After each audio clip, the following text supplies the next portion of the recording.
Today, let's talk about a game that refuses to die or get released, and we did a video over a month ago talking about KOTOR, Star Wars, the Knights of the Old Republic, and the remake that has been one of gaming's most delayed legends. It was announced in 2021, it was buried by silence in 2022, revived by Saber Interactive in 2023, and now it's 2025, and it's back in the headlines, kind of. Today, we're going to do an update follow-up video to that last video we did because you guys, as always, got very, very animated in the comment section with your thoughts and things that you want, things that you don't.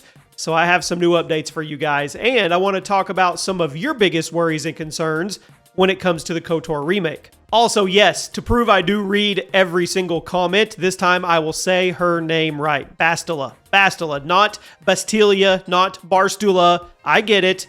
You guys win. Now, let's talk about who's really working on KOTOR's remake, what the latest leaks are saying about combat, story, and visuals, why Sony might have ghosted it, and what fans are fighting over in Reddit when it comes to it right now. Drop a like, make sure you guys are subscribed to the channel, turn on those notifications, and let's start off with Saber. Well, Saber's still holding the lightsaber? Yeah, here's the facts. After Aspyr's infamous demo disaster in 2022, the Embracer Group handed the project to Saber Interactive. Since then, Saber became independent, free from Embracer's financial collapse. And in April 2024, Saber's CEO did confirm that the KOTOR remake is in development. And even better news, when Saber announced a new round of funding, KOTOR was named directly as one of their upcoming projects. So yes, the game is alive. It's quiet, but it is alive. This isn't any type of vaporware. It's just kind of, we'll say, for the fun Star Wars puns, it's cryo-frozen at the moment. Now, let's talk about from Jedi Master to total disappearing here for Sony. Sony helped reveal the remake back in 2021, and Sony was supposed to have marketing rights and timed exclusivity. But things change. Now, they've honestly gone silent. They've ghosted. Multiple insiders, including Jeff Grubb, have said that Sony wants nothing to do with the project anymore. Even the original YouTube trailer got quietly delisted. I mean, the theory? Well, Sony saw that, I guess they saw that demo, that failed demo, so they noped out and said they won't return unless Saber delivers a miracle. So maybe they're thinking if Saber delivers this, then maybe moving forward we'll get back on board. But I don't see it like that, and I really feel like they're missing the boat here. If we do get a KOTOR remake that is a hit, this game's going to be huge.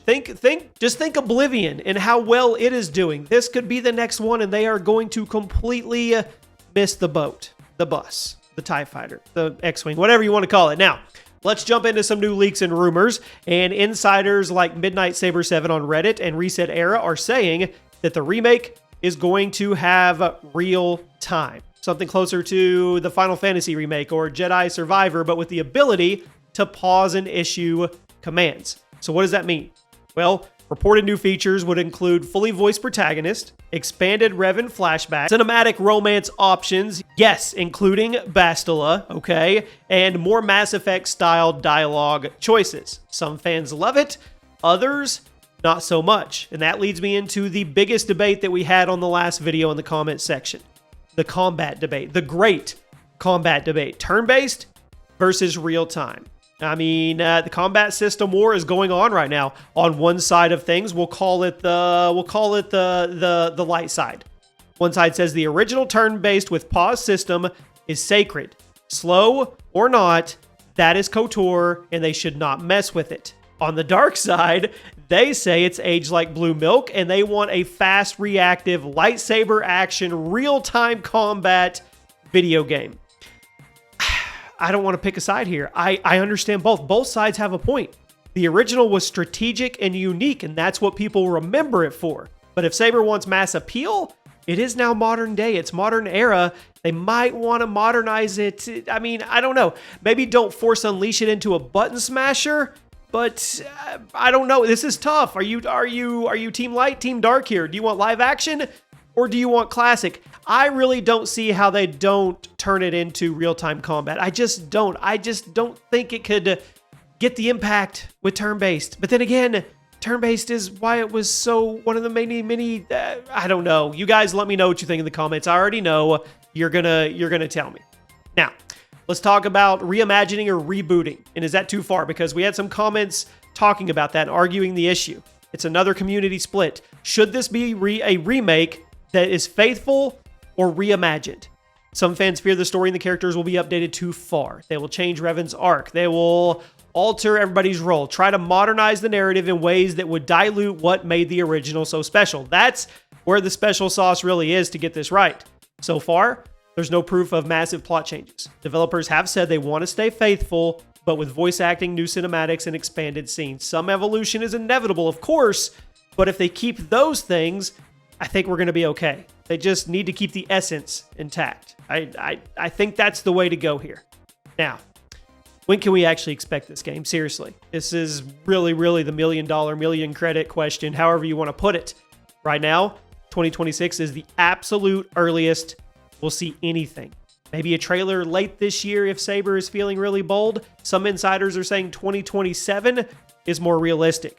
Now, Saber has been hiring RPG writers, designers, animators steadily, like at a good click here. So the work is happening, but it's at a pace much slower than what people are mostly hoping for. But it is happening. It's real. It's happening. It's funded. We are going to get this game. So here's where we're at, guys. Saber Interactive fully in charge, still working on it. Sony's probably out, but not officially gone. Real-time combat leaks are starting to gain traction. No official gameplay, no official release date, no official trailer, but insiders say the game is alive.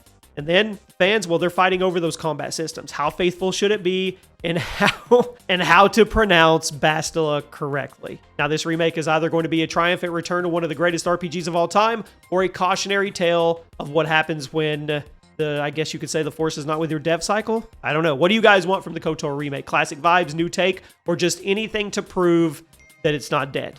Drop your thoughts in the comments, guys. Make sure you drop a like. I hope you have an amazing day. And do me a favor, continue to comment on these videos. When we put up a new video, the community on this channel is growing every single day. Most of the comments are constructive, positive. There's a couple that get kind of out there, but that's okay. People are voicing their opinions on these upcoming games that I'm covering, and I truly appreciate the interaction. I love the community. Like I said, I read every single comment. You'll see hearts on a lot of the comments as well. So please continue to be involved.